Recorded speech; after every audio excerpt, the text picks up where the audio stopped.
Hi dears, welcome to home queen treats. இன்றைக்கி நம்மளுடைய home queen treats சேனலில் ரொம்பவே ஒரு சூப்பரான ரெசிபி தான் உங்கள் கூட ஷேர் பண்ணியிருக்கேன். வீடியோவை ஸ்கிப் பண்ணாமல் பாருங்கள். முக்கியமாக குழந்தைங்களுக்கு எல்லா சத்துமே கிடைக்கணும் அப்படின்னு நினைக்கிற தாய்மார்கள் இந்த வீடியோ ரொம்பவே நீங்கள் யூஸ்ஃபுல்லாக பார்ப்பீங்க. உங்களுக்கு ரொம்ப பயனுள்ளதாக இருக்கும். அதுக்கு முன்னாடி நம்ம சேனல் நீங்கள் இன்னும் சப்ஸ்கிரைப் பண்ணாமல் இருக்கீங்கன்னா மறக்காமல் பக்கத்தில் ரெட் கலர் பட்டன் இருக்குது, அதை சப்ஸ்கிரைப் பண்ணி பக்கத்தில் பெல் ஐக்கானும் இருக்குது, அதையும் ப்ரெஸ் பண்ணிக்கோங்க. நான் போடுற வீடியோ உங்களுக்கு நோட்டிஃபிகேஷன் வரும், மிஸ் பண்ணாமல் பார்க்க முடியும். இன்றைக்கி நான் என்ன ரெசிபி உங்கள் கூட ஷேர் பண்ணியிருக்கேன் அப்படின்னு சொல்லி பார்த்தீங்கன்னா ரவா தோசை தான். ஆனால் கொஞ்சம் டிஃப்ரெண்ட்டான ஒரு முறையில். இந்த ரவை பார்த்தீங்கன்னா இப்போது ரீசெண்டாக ஜான்வரி பொங்கலுக்கு கொடுத்த ரேஷனில் கொடுத்த ரவை தான். இந்த ரவையில் நம்ம ரெகுலராக பண்ணுற உப்புமா பண்ணோம் அப்படின்னா நமக்கு ரொம்ப உதிரியாகவும் புலப்புலாவும் கிடைக்க மாட்டேங்குது. ஸோ அந்த மாதிரி ரவை வேஸ்ட் பண்ணாமல் இப்படி நம்ம யூஸ் பண்ணிக்கலாம். ஸோ நான் இன்றைக்கி ஒரு கிளாஸ் ரவை எடுத்திருக்கேன். எந்த கிளாஸில் ரவை எடுத்திருக்கணும் அதே அளவுக்கு ஒரு கிளாஸ் பச்சரிசி மாவு எடுத்திருக்கேன். 2 டேபிள் ஸ்பூன் போல் கோதுமை மாவு எடுத்திருக்கேன். ஸோ இதுதான் அளவு. இந்த கோதுமை தோசை ஒரு 3லேருந்து 4 பேர் கூட சாப்பிடலாம். இதுக்கு தேவையான உப்பு சேர்த்துக்கிறேன். ஸோ குழந்தைங்களுக்கு கோதுமை ரவை இந்த மாதிரிலாம் நம்ம கொடுக்கும்போது அதோடைய ஹெல்த் முழுசாக கிடைக்கணும் அப்படின்னா நம்ம நிறைய அதில் காய்கள் சேர்க்க ஆரம்பிப்போம். ஆனால் இந்த மிளகு, கருவேப்பிலை இந்த மாதிரி விஷயங்கள்லாம் இந்த தோசையிலையோ இல்லை வெங்காய தோசை இந்த மாதிரிலாம் போடும்போது குழந்தைங்களுக்கு பிடிக்கவே மாட்டேங்குது. அதை தனியாக எடுத்து பொறுக்கி வச்சுடுறாங்க. ஸோ அதுக்கான முழு சத்து அவங்களுக்கு கிடைக்கிறது இல்லை. இப்போ நான் உங்களுக்கு ஒரு சூப்பரான ஒரு டிப் சொல்லித்தரேன்.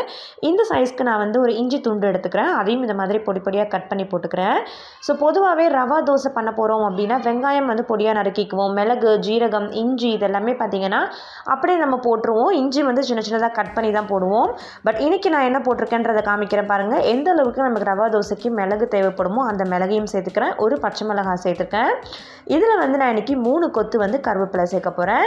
நம்ம எவ்வளோ தான் பொடி பொடியாக கருவேப்பிலையை நறுக்கி போட்டாலும் குழந்தைங்க எப்படியாவது அதை பொறுக்கி எடுத்துடுறாங்க. பட் இந்த மாதிரி மிக்ஸி ஜாரில் போட்டு ஒரு ஓட்டு எடுத்துக்கிட்டால் ஓப்பன் பண்ணி உங்களுக்கு எப்படி இருக்குன்னு காமிக்கிறேன். இந்த மாதிரி நல்லாவே ஒரு பல்ஸ்லேயே நமக்கு நல்லா மஞ்சிரும். இந்த மாதிரி நம்ம பண்ணிவிட்டு அதை நம்ம கோதுமை இல்லை நம்ம ரவா தோசையோ கோதுமை தோசையோ என்ன பண்ண போகிறோமோ அதில் கலந்து கொடுத்துட்டோம் அப்படின்னா அவங்களால பொறுக்கி எடுக்கவே முடியாது. அந்த கருவேப்பிலை சத்தும் அவங்களுக்கு முழுமையாக கிடைக்கும். இப்போ பாருங்கள், இந்த மாவில் நான் என்னென்ன சேர்த்துருந்தேன் அப்படின்னா ஒரு கிளாஸ் பச்சரிசி மாவு, ஒரு கிளாஸ் ரேஷன் கடையில் கொடுத்த ரவை, அதுக்கப்புறம் 2 டேபிள் ஸ்பூன் போல் கோதுமை மாவு, உப்பு சேர்த்துருந்தேன். இப்போ இது எல்லாத்தையுமே சேர்த்து நான் நல்லா மிக்ஸ் பண்ணிக்கிறேன். இந்த மாதிரி மெத்தடில் நீங்கள் ஒரு முறையாவது ட்ரை பண்ணி பாருங்கள். உண்மையிலேயே ரொம்பவே குழந்தைங்க விரும்பி சாப்பிடுவாங்க. ஸோ இப்போ நான் இந்த மாவு கட்டி இல்லாமல் தண்ணி ஊற்றி நல்லாவே மிக்ஸ் பண்ணி எடுத்துக்கிறேன். ஸோ எப்போவுமே ரவா தோசைக்கு மாவு தண்ணியாக தான் இருக்கணும். ஸோ எந்த அளவுக்கு அப்படின்றத நான் காமிக்கிறேன். இப்போ நான் ஒரு 1/2 டீஸ்பூன் போல் ஜீரகம் சேர்த்துக்கிறேன். ஸோ ஜீரகம் அப்படின்னு பார்த்திங்கன்னா அது ஓட்ட தேவையில்லை. அது தனியாக பொறுக்கி எடுக்க முடியாது. ஆனால் மிளகு அப்படின்னா கண்டிப்பாக குழந்தைங்க பொறுக்கி எடுத்துருவாங்க. அதனால தான் அதை மட்டும் மிக்ஸி ஜாரில் போட்டு ஓட்டிக்கிட்டேன். இப்போ ஒரு 1/2 லெமனை இந்த மாதிரி நான் பிழிஞ்சு விட்டுக்கிறேன். உங்கள் வீட்டில் லெமன் இல்லை தயிர் இருந்துச்சு அப்படின்னா, புளிக்காத தயிராக இருந்துச்சுன்னா அது 2 டேபிள் ஸ்பூன் போல் சேர்த்துக்கலாம். இப்போ நல்லாவே நான் மிக்ஸ் பண்ணி எடுத்துட்டேன். இந்த அளவுக்கு கெட்டியாக இருக்குது. இன்னும் நம்ம தண்ணி சேர்க்கணும். அது நம்ம தோசை ஊற்ற போகிறதுக்கு முன்னாடி சேர்த்துக்கலாம். இப்போ இது ஒரு 20 நிமிஷம் நல்லாவே ஊறட்டும். மூடி போட்டு மூடி வச்சுருங்க. இப்போ ஒரு 20 நிமிஷம் கழித்து நான் எடுத்து காமிக்கிறேன் பாருங்கள். அந்த ரவை எல்லாமே நல்லாவே ஊறி நல்லா சாஃப்ட் ஆகிடுச்சு. இப்போ 2லேருந்து 3 வெங்காயம் இந்த மாதிரி பொடி பொடியாக நறுக்கி விட்டு இதில் சேர்த்துக்கிறேன். ஸோ நறுக்கி விட்டு சேர்க்கும்போது இன்னும் கையில் இந்த மாதிரி நல்லா பெனஞ்சி விட்டு சேர்த்தோம் அப்படின்னா ரொம்பவே நமக்கு பொடி பொடியாக கிடைக்கும். ஸோ தோசை நமக்கு ஊற்றும் போது ரொம்பவே நல்லாயிருக்கும். ஒரு கைப்பிடி அளவுக்கு கொத்தமல்லி சேர்த்துக்கிறேன். அவ்வளோதான், வேறு எதுவுமே நம்ம இதில் சேர்க்க போகிறதில்ல. உங்களுக்கு ஆப்ஷனல் வேண்டும்னு நினச்சிங்க அப்படின்னா கொஞ்சமாக மஞ்சத்தூள் சேர்த்துக்கலாம். ஸோ வேறு காய் வீட்டில் இருக்குது அப்படின்னா கேரட் இதெல்லாம் துருவி சேர்த்துக்கலாம். முட்டைக்கோஸாக இருக்கட்டும், கேரட்டாக இருக்கட்டும், துருவி சேர்த்துக்கலாம். பட் பாருங்கள், இந்த அளவுக்கு நான் நல்லாவே தண்ணி சேர்த்துட்டேன். பார்த்திங்கனாலே உங்களுக்கு தெரியும் மாவு எந்த அளவுக்கு தண்ணியாக இருக்குது அப்படின்னு சொல்லிட்டு. நம்ம நார்மலாக ரவா தோசை மெத்தடில் பண்ணோன்னா மிளகு அப்புறம் கருவேப்பிலை இது எல்லாமே பார்த்திங்கன்னா அப்படியே மிதந்துட்டுருக்கும். தோசை ஊற்றும் போதுமே பார்த்திங்கன்னா குழந்தைங்க அந்த தோசையிலேருந்து ஈஸியாக எடுத்துருவாங்க. ஸோ கல் நல்லா இந்த மாதிரி காஞ்சதுக்கப்புறம் ஒரு கரண்டி மாவு எடுத்து இந்த மாதிரி ஊற்றிடலாம். ஸோ ஆஸ் யூஷுவல் எல்லாருக்குமே தெரிஞ்சது தான். இந்த மாதிரி நம்ம ஊற்றும் போது அங்கங்கே நமக்கு ஓட்டையாக வந்துச்சுனாலே கல் நல்லா காஞ்சிருக்குன்னு அர்த்தம்.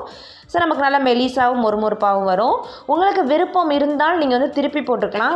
நான் 2 பக்கம் வேக வச்சு தான் எடுப்பேன். விருப்பம் இல்லாதவங்க அப்படியே கொஞ்சம் மூடி போட்டு நல்லா எண்ணெய் ஊற்றி மொறுமொறுப்பாக்கி அப்படியே எடுத்து சர்வ் பண்ணலாம். ஸோ கண்டிப்பாக இந்த மெத்தடில் ஒரு முறை நீங்கள் வந்து ரவா தோசை ட்ரை பண்ணி பாருங்கள். அதுக்கப்புறம் அதே மெத்தட் ஃபாலோ பண்ண ஆரம்பிச்சிருவீங்க. குழந்தைங்க மட்டும் கிடையாது, பெரியவங்க கூட அந்த மிளகுலாம் வாயில் சாப்பிடும்போது ஒரு சில பேத்துக்கு அது பிடிக்காமல் இருக்கும். ஸோ இந்த மாதிரி இந்த கருவேப்பிலை, மிளகு இது எல்லாத்தையுமே இப்படி சேர்த்து போட்டு மிக்ஸி ஜாரில் ஒரு பல்ஸ் கொடுத்துட்டு அதுக்கப்புறம் மாவோட சேர்த்து பண்ணோம் அப்படின்னா எல்லாமே வந்து எல்லாரும் நல்லா விரும்பி சாப்பிடுவாங்க. இந்த வீடியோ உங்களுக்கு யூஸ்ஃபுல்லாக இருக்குது அண்ட் இந்த விஷயம் உங்களுக்கு பிடிச்சிருக்கு அப்படின்னா நம்ம ஹோம் குயின் ட்ரீட்ஸ்க்கு மறக்காமல் சப்ஸ்கிரைப் கொடுங்க. அதே மாதிரி இந்த வீடியோ பிடிச்சதுன்னா மறக்காமல் ஒரே ஒரு லைக் கொடுங்க. நீங்கள் கொடுக்குற லைக்னால நெக்ஸ்ட் வீடியோ போடுறதுக்கு எனக்கு ரொம்பவே மோட்டிவேஷனாக இருக்கும். உங்களுக்கு இந்த வீடியோ எப்படி பிடிச்சிருக்குன்றத கமெண்ட் செக்ஷனில் கமெண்ட் பண்ணுங்கள். தேங்க்யூ ஸோ மச் ஃபார் வாட்சிங் this video. Bye, take care all.